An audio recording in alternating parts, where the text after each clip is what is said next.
Today we're going to learn how to cast on. I am using a nice wool yarn. I always like to work with really good fibers. I find that cotton is difficult to work with if you're a beginning knitter because it doesn't stretch very well. Not that this is stretchy, it just has a little more forgiveness to it. So I'm going to show you 3 different ways to cast on. The reason to me casting on is important is that I've talked to people before who said, well, I knit a project once, but I can't remember how to cast on, so I can't start another one. And I'm going to show you 3 different ways. And the first one is super easy. So this is my beginner way. This is my very first project was made using this cast on. It turned out great. So there's no reason to not use it. First thing you have to do is make a slip knot. That's pretty easy. I'm just going to make a loop with my yarn. Whichever piece is on top, you're going to use that piece to come up through the middle of the circle you just made. And that new piece you bring through is your slip knot. I'm going to put that on my needle. I'm using these big needles, even though my dog chewed on it, because it's easier for you to see what I'm doing. So now, because it's a slip knot, I can just pull this end and get it to the tension that I want it to be. Now, I'm going to ignore the tail end when I'm doing this particular cast on. And I'm going to take my yarn, and all I'm going to do is wrap my thumb over and up. I create this cross there. I'm going to put my needle underneath, and I have created my first cast on stitch. Now, you have to make sure that you're going over, because if you go under, right? Yeah, it still looks like there's a little bit of a cross there, but when you put your needle up, it's not attached here, right? So I'm going to go over the yarn and under, and then put my needle on. This is a great way to add stitches to the beginning or end of a row if you're increasing your stitches for a certain pattern. And you can see that it can actually be kind of quick to do once you get the habit. I am trying to keep the same consistency as far as my tension goes when I pull these stitches. I don't try and pull it really tight or make it too loose, because I want it to be consistent, but I also want it to be able to slide on my needles. And I need to be able to get another needle in there when I'm knitting it off the end of this needle on my next row. And if you make it too tight, your first row will be really hard to do. And sometimes, we all have days when we knit a little more tensely because we're tense, right? So, but I do try and remember to not make it too tight. So there you go. I could put on 100 stitches pretty easily. If you pick a pattern that has 100 stitches or a lot of stitches, 60 even, it's a lot of stitches, you always count before you start knitting the other direction, because if you don't and you're off by 1 stitch, it will affect the pattern depending on the pattern. If you're making a scarf, it's no big deal, right?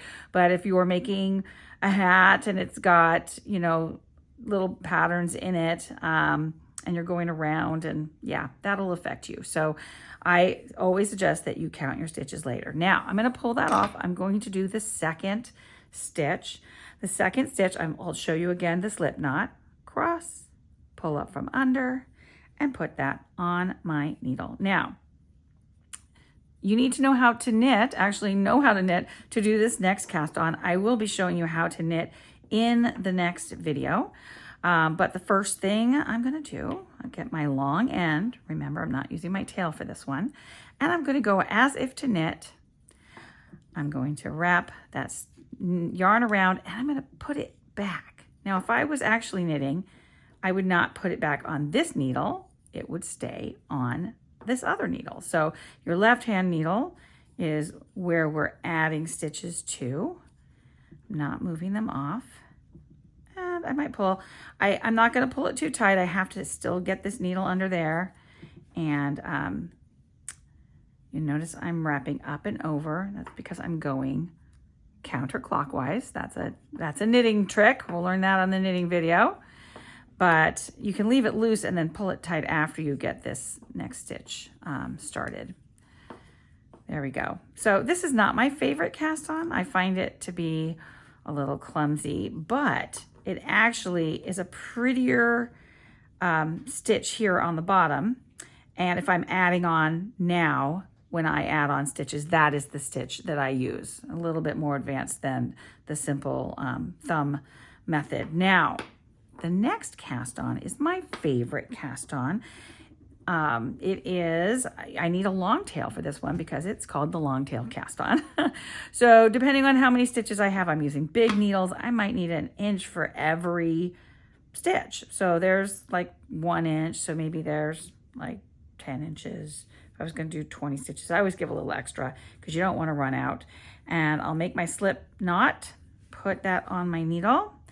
And here's how this works. We've got these 2 strings coming down, and I am going to take my fingers, my forefinger and my thumb, I'm going to put it right in between. I'm pointing my needle this way and my fingers are pointing this way, and I'm going to put those in between. Okay, I'm going to take my other 3 fingers and kind of hold on to the yarn underneath it. So I put those through, and actually I'm probably just using my pinky and my ring finger. And then these 2 fingers, once they're through and I'm holding that yarn, they're going to go apart. And I'm going to bring my needle down. I've made a heart shape or kind of an M, right?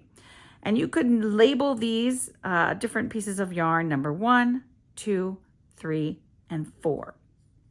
I'm going to go under number 1, over number 3, and then back through that hole that I've created. So back under number 1. And then I've put on a really pretty knot. So bring it down, under 1, over 3, through the hole, and then pull tight, not too tight, just so that there's not a lot of slack. I've gotten pretty good about using my thumb to do that, but you might have to stop in the beginning, kind of do it manually, get your fingers set up again, and eventually this will become an easy cast on for you. And you can create those stitches almost as quickly as the thumb method, right? So then I'm going to turn this over, and you can see I've knit on a really pretty edge for my project. So I use this cast on a lot unless a pattern tells me to do something different. So those are the 3 different types of cast on. This is not just a knitting channel. It's really about making lots of different beautiful things. If you are interested in crafting and creating from home, then please subscribe and like my video, and we'll hope to see you in the next video when we learn to knit.